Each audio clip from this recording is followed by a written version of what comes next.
Have you ever wondered if there's a better way to finance your business, organize your business, run your business than what we've always traditionally known as the top-down management or bottom-up, getting information from the bottom? I mean, just the general business organization. What if it could be completely different? Today, we're going to discover how decentralized autonomous organizations work, how they use blockchain to actually make businesses get financed more efficiently, run more effectively, and see the future of this potential use of blockchain. That, for one, me and my other friends at WealthAbility, I've never even thought of this. I never even dawned on me that you could actually have it be have blockchain affect your entire organization beyond simply, titling and making sure that, smart contracts and tokens, things that we know about blockchain, like cryptocurrency. So we have an expert in this field. He wrote the book, How to DAO, and his name is Kevin Owocki. And Kevin, it's really a pleasure to have you on. It's somebody with something so completely new, I suspect, to most of our listeners. Tom, so glad to be here and really excited to talk about the ins and outs, the warts and the good things about blockchain and crypto, but also DAOs, which we think are kind of maybe the next frontier of internet coordination and internet businesses. And excited to talk about that design space with you today. I love that. Thank you. So first of all, it said DAO, right? It's a DAO, D-A-O DAO. What is it? Yeah. You can kind of think of DAOs as a blockchain native organization. So you and your listeners are probably familiar with a business that has a legal standing and a bank account within a nation state. And you and your co-founders / investors are protected by nation state law and the rules of that bank account. And that's all well and good for building a business in the 20th century, in the early 21st century. But DAOs, you can kind of think of as domiciled on the blockchain. So they have rules that are enforced by smart contracts in the blockchain. And so you can kind of think of DAOs as a foundation for building an internet native venture that's domiciled on chain in the internet, as opposed to being domiciled within a nation state and within a bank account. So there's a broad design space from there. There are investment DAOs, there are social club DAOs, there are impact DAOs, and it's a very wide design space to talk about DAOs. It's much like talking about organizations in general. Is this organization a church, a nonprofit, an NGO, a family? And so there's a wide design space of different types of organizations. And because of that, there's a wide design space of DAOs. But the things that they all share in common is that they share assets together using cryptocurrency and blockchain as the foundation of how they coordinate and how the members relate to each other. All right. So I get the financing, right? Because, and let's kind of walk through that part, because I think that's the most obvious to an entrepreneur is, okay, you typically raise money from investors, and we know what crowdfunding is. So you can raise money from people you don't know, right? That's basically what crowdfunding is. But this is different because you're actually creating effectively a cryptocurrency, right? You're creating a token for your organization that is how people own parts of your organization. Is that fair? Yeah, I mean, I think that's directionally correct. All right. You want to add clarity to that for us? Yeah, sure. So I think that one way to think about this is that I came up during the internet age, and I remember in Internet 1.0, people launching websites. Kind of like the atomic unit of entering the internet age is to launch a website, and that allows people to access your information online. the blockchain is the fundamental unit of blockchains are these things called tokens, which are basically a scarce digital asset that I could send to you and it would be sent to you within 10 seconds on chain. So the internet enabled websites and blockchains enable tokens. And one of the really powerful things about blockchains is that anyone can issue a token for any reason. And one of the things that's really powerful about that is that we could create a token that represents really anything. We could create a token for this podcast episode if we wanted. And as opposed to the traditional world where central bankers are the ones who are creating currencies for a nation state, or people who are creating a corporation will issue stock that represents the ownership of that organization. There's a little bit more gatekeeping around creating assets in the old world, but in this new world, anyone can create a token within 10 or 15 seconds. And the really powerful thing about that is that you can tokenize different types of assets without permission from anyone. But the other thing that I would just want to caution your listeners before we proceed is that because anyone can create a token, there are scams out there. There are pump and dump schemes out there. And you need to be very careful before you wade into this territory of DAOs and tokenized assets in doing your own research, because you do not have the guardrails of the nation state, of a government protecting you, of your bank protecting you from scams. You are a sovereign individual in this world, and you are expected to do your own research and to maintain your own crypto assets and protect yourself from hacks and from pump and dump schemes and those type of things when you enter into this world. And so the design space is much more permissionless, and that's a double-edged sword for investors out there, because it means you have to take more of the research function internal to yourself and be more wary of scams. But there's also 100x and 1000x upsides in the crypto ecosystem, and there's power to that. But I think you've got to really have no illusions about you're really entering the Wild West of finance when you get into crypto assets. Okay, so Kevin, so most of our listeners are entrepreneurs, so they have their own businesses. Mm-hmm. So I'd like to approach it from the standpoint of the owner of the business, not an investor. Okay, right. So let's say that you're starting a new business. Okay, let's make it easy. You're starting a new business and you want to raise capital, which you could do by issuing a token. First question I have now, I'm a baby boomer. So you want to say, hey, boomer, anytime, it's fine. Okay. My brain does not quite function the way yours does.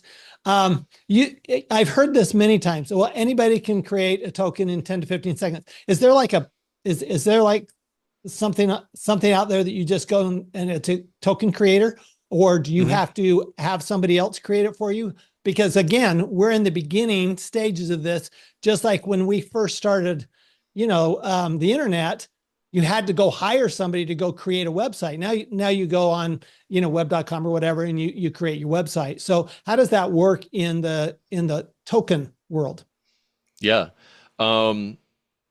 It's exciting to talk to someone, to someone who's learning this stuff for the first time, because I'm in this bubble where people are talking about it all the time. So I'm excited to start translating it.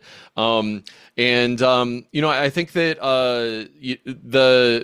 yes, to answer your question, anyone can create a token. There are websites out there that can create a token for you within 10 or 15 seconds. But the how to create a token technically is actually, I think, the least interesting part of this. I think the why would you want to create a token instead of create a business is kind of where things get interesting. So you should use a business and a stock if what you want to do resembles more of a business. But what DAOs are really good at is creating assets that you can own with someone who lives across the world. I regularly work with developers and designers who are in Africa, in South America, who are in Europe. And by having a DAO with them, we can all have equal access to the rule of law, to smart contracts. Whereas if we built a company together, they would have to fly out to the United States where I live to sue me, to have equal access to enforcement. And so internet native organizations are really what we're talking about here.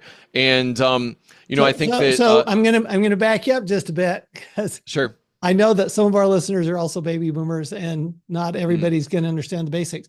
You said an internet native organization. Yep. What do you explain that, just to make sure everybody understands? Yeah, so I mean, the most simplistic way to describe a DAO is that it's a group chat with a bank account.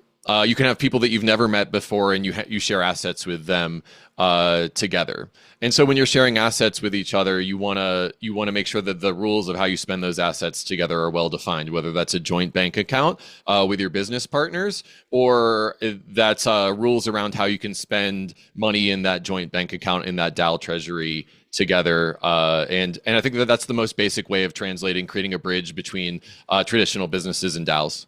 Okay, so basically, and now I'm going to have you talk about smart contracts, because that's the basis of all this, right? Because you've got rules, and smart contract basically establish the rules. Can you kind of walk? I know it's really basic, but if you would walk us through smart contracts. Yeah.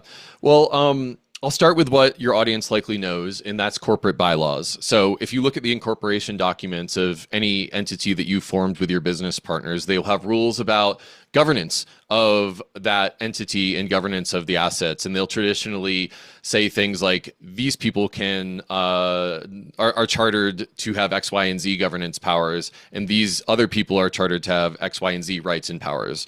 And so corporate bylaws are a really, really powerful thing because they define your rights and create boundaries around what your business partners can do, which creates more ability to coordinate with each other and accomplish whatever the mission of the business is.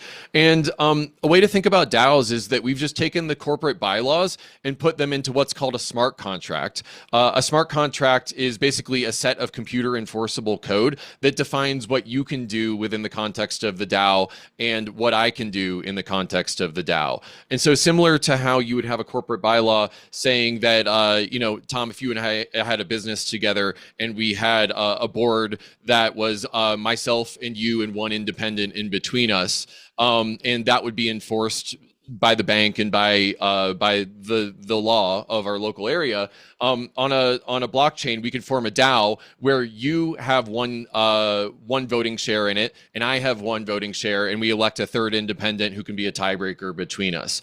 And so you can kind of think of smart contracts as just taking corporate bylaws and making them automatically enforceable through computer code. And So that's the power of them. What do you mean by automatically enforceable? Right. So we have to spelunk into blockchain a little bit here. And as I do that, I'll just keep in mind that your audience, I have a computer science degree. And so if I go into jargon, pull me back from it. But I will. Basically, in the traditional world, you have a bank and they have a server that maintains the assets that you and your corporation control. And basically, those assets are controlled centrally within that bank's computer system.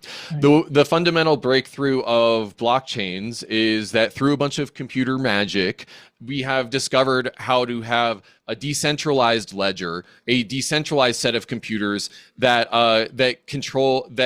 maintain assets, but they aren't controlled by any central intermediary, by any bank. And so the power of that is that now, because the assets are decentralized, if that computer's bank system goes down, then you still have access to them because there's a decentralized ledger and set of computers that have access to them. And just to land the plane on the question that you asked me, these computers are the ones that run smart contracts, and that smart contract is what enforces the rules of your DAO. So similar to how in a bank you have your bank's website and your bank's business logic that enforces the bylaws of your organization, a decentralized ledger, a blockchain, is what enforces the rules in a blockchain context. Well, yeah, a bank wouldn't really regulate the bylaws. That's really basically agreement. I mean, basically you have to say, well, you didn't follow this. And so this is where I've always been a little confused on the smart contract is, I get that a smart contract, if it goes, okay, this is what happens with money. Okay.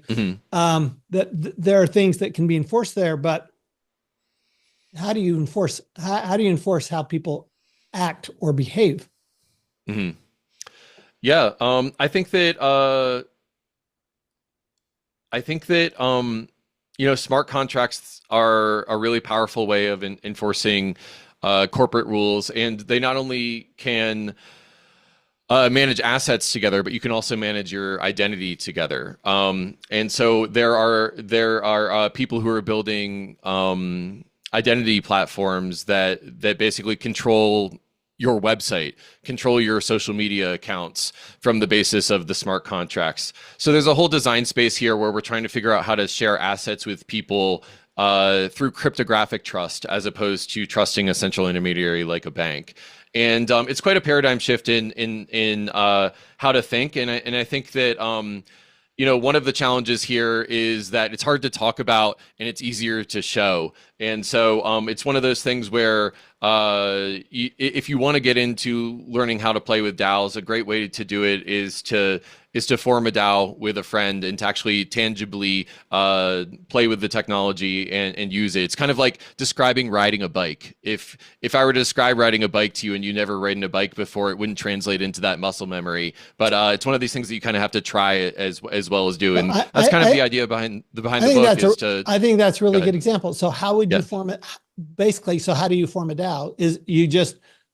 How do you form a DAO? Is it something beyond creating the token? We could do one right now. I don't know if you want me to screen share and walk you through it. Absolutely. Okay. Go ahead.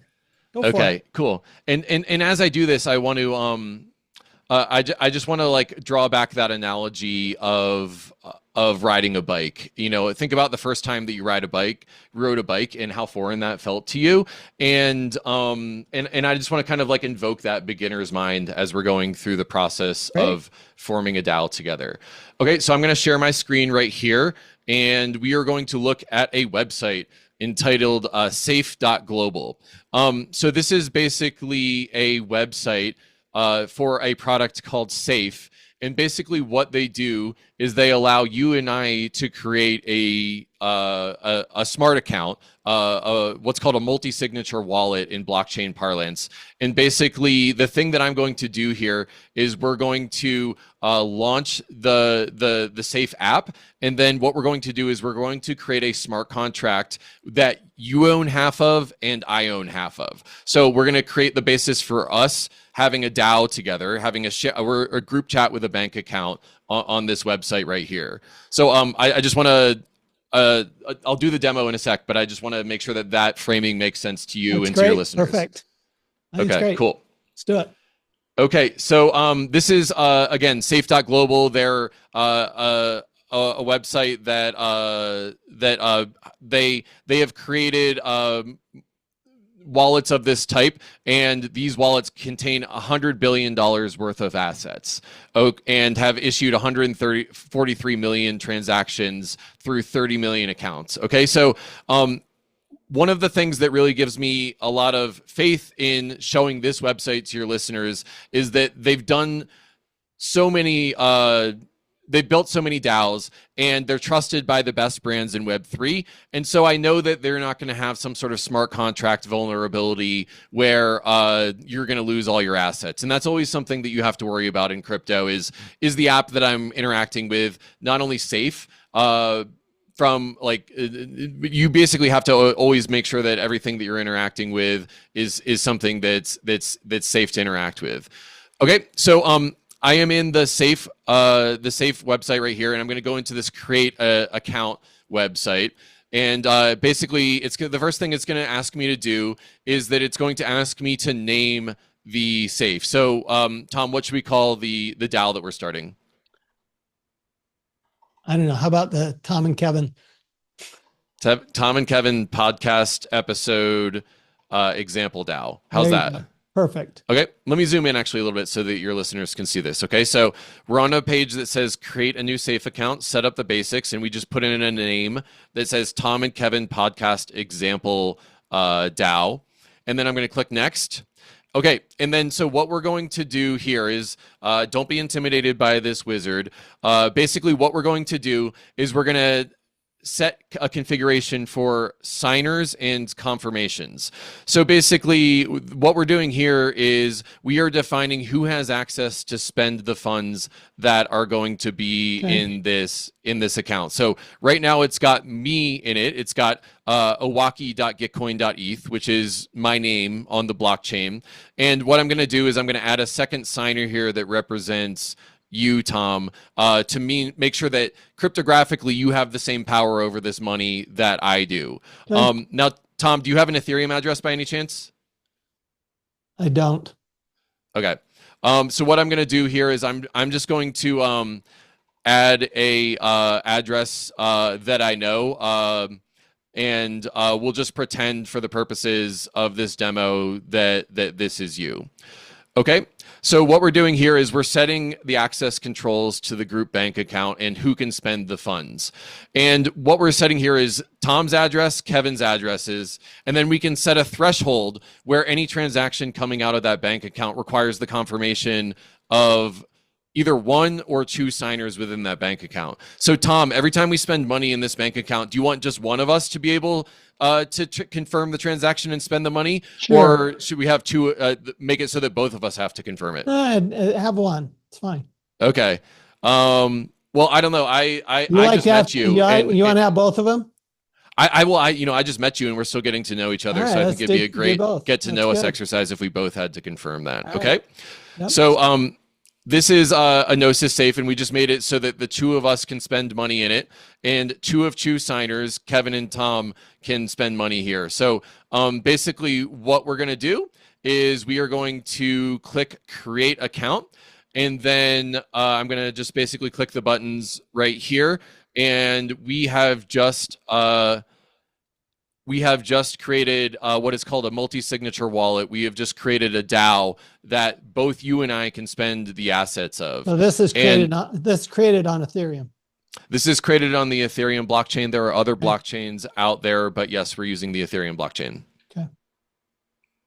So just to continue the demo, if you go into this transactions tab, there's actually the opportunity for me to activate the safe and issue our first transaction that we've done together. So once you have a DAO together, you can start to spend assets together. You can start to manage social accounts together. And the cool thing about this is that I never have to walk into a bank and set up a bank account. We've actually just created a DAO together, and so we're sharing assets together.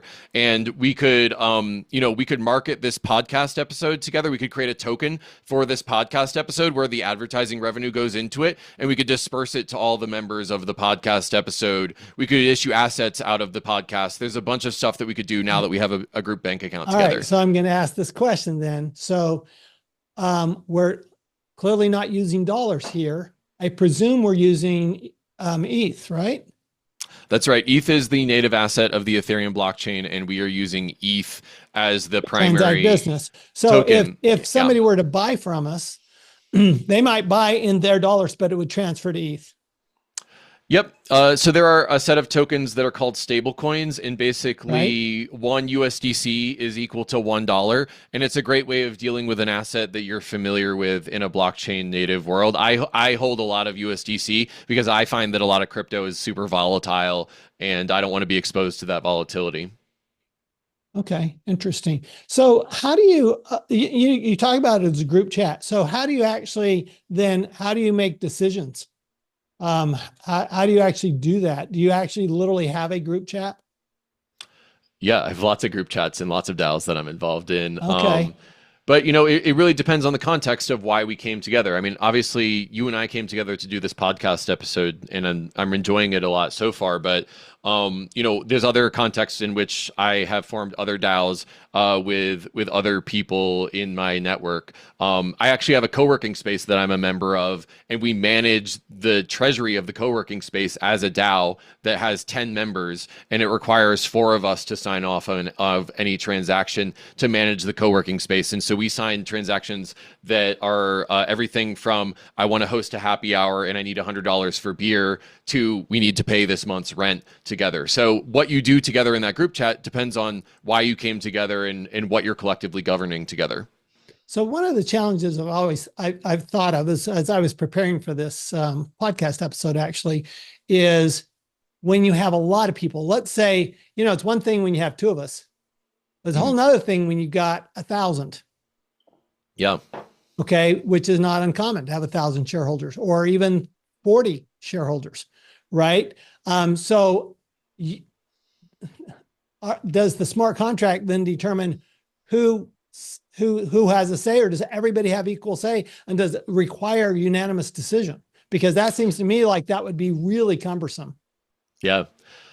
These are really great questions. So basically, let's say that you and I were in a DAO together with 1,000 other people. Let's maybe, like, as a mental exercise, let's say that the listeners are the member of the DAO so that they feel that they're participating in this. Great. We could configure the DAO in such a way that the DAO only needed the consent of one person in order to do something, or we could set it so that it needs unanimous consent of everyone. And then just to take the example a little bit further, well, it's going to be a pain in the butt to make it so that everyone has to decide on everything. But we want some threshold of participation to make sure that what we're doing together represents the will of the majority. And so crypto people have invented this thing called delegation, where basically members of the DAO could say, I don't really want to be involved, but I trust that Tom will represent my interests. And so I delegate my governance power and my voting power to Tom. And what that allows you to do is have sets of token holders that can just be completely uninvolved, but they can trust people who are involved to represent their decisions. And if they don't represent their decisions faithfully, you can move your delegation to someone else. And this is a form of what's called liquid democracy, where basically you can take your voting rights and you can take them away from someone at any time and delegate back to yourself or to someone else. It's a form of governance called liquid democracy there. Yeah, you can do that in a corporation too. So that makes total sense to me. How about management? So is that how does management of the organization happen? Well, I'm going to give an unsatisfying answer, but I think it's the true answer. It depends on the type of DAO. There's impact DAOs, there's investment DAOs, there's social DAOs. It's a for-profit DAO. Yeah. So if it's a for-profit DAO, I guess my question would be, what is the DAO? Is it an investment DAO where your primary action is making investment in tokenized assets, or is it a cash flow generating business? Let's say it's actually a business. So let's say that you've gotten together with a group of people. You can go, look, we have this common interest. Let's say, for example, I'm a CPA. I get an insurance agent and a financial planner and an attorney together, and we decide to create the software, this financial software together. Okay, and because it's all going to be internet-based anyway, why not do it in a DAO, which seems to make sense, because why not have tokens as opposed to shares? Makes total sense to me. Why not raise capital that way? Makes total sense to me. Why not have the smart contracts? Makes total sense to me, because even your contracts with your customers can be part of that smart contract, right? So here we have this business that we're going to then, produce and sell the software. Kind of walk me through that. Yeah. So, I mean, I think that first, what I would want to make sure is that we have conviction that a tokenized asset and blockchain is actually how we want to incorporate. Because before you talk about how to DAO, you have to ask why DAO. And, for me, I don't see any reason for what you described to me to be set up as a DAO. You should make it a corporation if that's what you know how to do. And you shouldn't make it a DAO unless there's a compelling reason to be for it to be a DAO. So maybe I'll introduce into this scenario. Let's say that we're building financial software for the crypto ecosystem, and we want to be able to hire people all across the world and pay them out on chain, as opposed to paying them out through our banking system. We know that we have a developer that is in Nigeria, and we know that we're not going to be able to pay them through the banking system, and so that's a reason why we have to make it a DAO instead of a business. Can I introduce that into the equation before I answer? Yeah, absolutely. Let's do it. Cool. And and this is like this seems like a small point, but I just really want to say, like, don't start a DAO unless you have a compelling reason it needs to be a DAO. There's 300 years of corporate law and history that you can draw on, and I think that you should make a corporation if you want to build a corporation. But if you have a compelling reason to do a DAO and enter the Wild West, then you should do it. But okay, so we've got a corporation, and it's got software engineers in Argentina, Nigeria, the Ukraine, and let's say China. And we build software that is accounting software for other tokenized entities that want to track their assets on chain. And those those projects pay us $20 a month for access to that software. How does this setup sound to you? Perfect. Cool. Another advantage of being a DAO is that your customers can pay you from all over the world. So in addition to employing people from all over the world, you can also be paid from all over the world.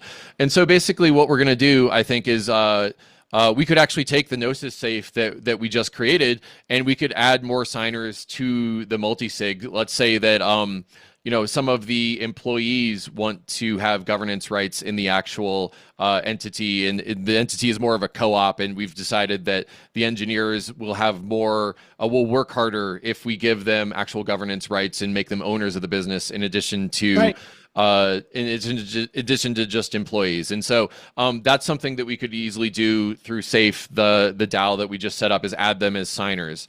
Another thing that we could do is we could issue a token that represents governance rights in that entity.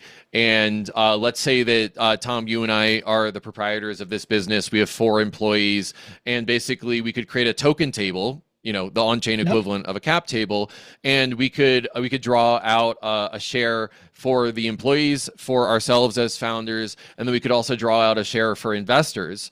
And the investors can purchase those tokens at a specific price of US dollars to tokens, and we can issue those tokens on chain, and perhaps the offering, as opposed to having a bunch of legal documents going back and forth between parties with bylines from lawyers, we ring up a $30,000 bill from our lawyers, we can put those into a crowdfunding smart contract, and we can send a tweet out to your audience and say, hey, here are the terms of the investment round. If you want to get into the investment round, go to this website, read the terms and conditions, and then click go and put the money directly into a smart contract. And so that's a way that a lot of entities, not all entities are architected in this way, but you get easier access to capital using a crypto native token share offering than you otherwise would because you have a global pool of capital that you can draw from, and you don't have to go back and forth with the lawyers as much. So I don't know. This is a very hypothetical example, and I think I'm getting curious. out there. But I'm curious. Yeah. Do you know, has the SEC determined that these are not securities? So they're not regulated? There is a test for whether or not a crypto asset is a security. And I'm not a lawyer, I'm not your lawyer, and don't do anything based off of what I'm about to say. Hire a lawyer before you do this. But basically, if you're going to issue a security, then you need to register that offering with the securities exchange. And so I think that that's an important aspect of this design criteria that maybe doesn't fit the example that we're talking about here. I think these are important things. Of course, I'm going to always bring up that there's tax aspect to this too. Of course, pay your taxes. And well, it's not just that, but if I have designers in Nigeria, I'm probably subject to tax in Nigeria. So if I have designers in Ukraine, I'm probably subject to tax in Ukraine. So just for everybody who's listening, I think you make a really good point there, Kevin, that, why DAO is the question before how to DAO. Yep. And you must have a compelling reason, because there are some serious, I think, regulatory challenges that, and I know that a lot of them have not been dealt with. I mean, even the tax side has not been adequately dealt with by the Internal Revenue Service. So, IRS somehow thinks it's not a security, that it's property. And so you have very different rules, and then they are we going to get regulation? I know we've got the new SEC chairman is more, that's been proposed to be the SEC chair.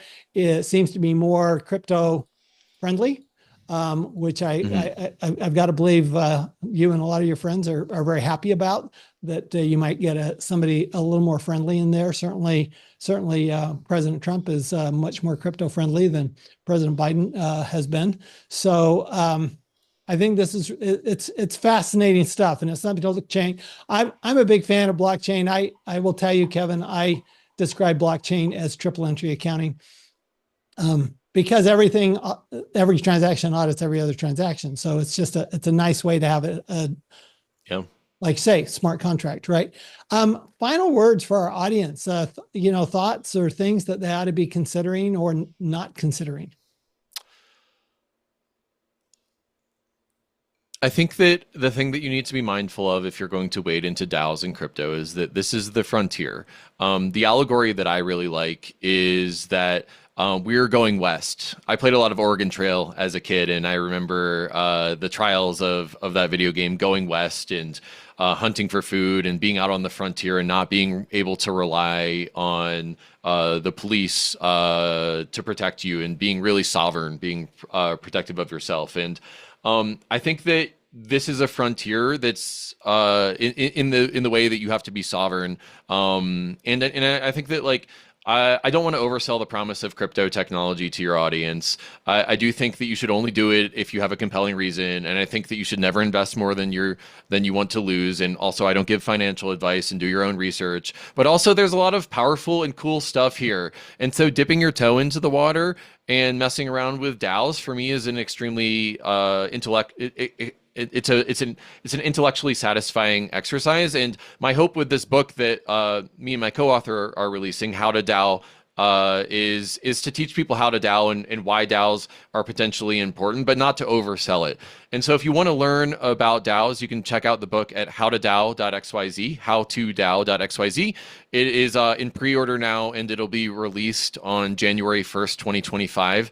And I'm just really excited to be a translator of how to survive and thrive in the frontier to a generation of really smart, successful entrepreneurs. And I think that there's a lot of potential here, but there's also risk. And so I just want to make sure that we end with an accurate portrayal of the opportunities and risks here. And Tom, I just want to thank you for giving me an opportunity to talk about my passion and my work with your audience. No, absolutely. Thank you so much, Kevin. Kevin Owocki, and the book is, once again, Kevin? How to DAO. You can get it at howtodao.xyz. Awesome. And this stuff is, I know it's a little foreign to a lot of people, including myself. But I think that there's a lot of future. And I think the blockchain, AI has kind of swept the country and swept the world. And, we use AI now, and it's all of a sudden, just overnight, the switch flipped on, and we flipped it. And I think that's going to happen eventually with blockchain. But I think it's just longer coming, because I think that it is just a more, I actually think it's a little more complex than AI, because AI is this learning tool, whereas blockchain, so many uses, so many opportunities. Smart contracts, I think, are a brilliant way to transact business. Frankly, I'm really, really interested in smart contracts. I think it will eventually change the world. I think there's a lot of political opposition to it, frankly. Just like there was a lot of opposition to moving west, right? There's a lot of physical opposition. So I think when we do that, I do think when we stay on top of these things, though, it's certainly going to help us in our business, in our thought process, and we need to understand what's coming, even though it may not be here for you right now. It will be coming, and there are people already doing this, as Kevin and his friends, and there are websites out there that help you do it. So I encourage everybody to take a look at that. Yeah, I know that we're wrapping up, but if I could riff on that for 1 minute, or are we wrapping up? Go ahead. Okay, cool. So we're recording this on December 5th, 2025. About 3 months ago, the first AI millionaire came into existence. And basically, this AI millionaire issued a crypto token and put $50,000 into it and started tweeting about the token until the market cap went up to over $100 million. And I thought that this was such an interesting idea, that there could be an AI millionaire. And one of the things that I find completely mind-blowing about it is that it was able to generate enough attention on its crypto token that that it was able to become a millionaire, but also that an AI could never have a bank account, but it can own a crypto asset. And to me, the intersection of AIs and crypto is I mean, you want to talk, each of these is the frontier, but that's the frontier of the frontier. It's a very weird world, but exciting. No, I love it. And if you enjoyed Kevin in this show, please note that you mark, like, send it to your friends, subscribe, all of those things on YouTube and on the podcast, because this is the type of cutting edge stuff we want to review on the WealthAbility Show, because we want your life to be full of way more money and way less tax. We'll see you next time. This podcast is a presentation of Rich Dad Media Network.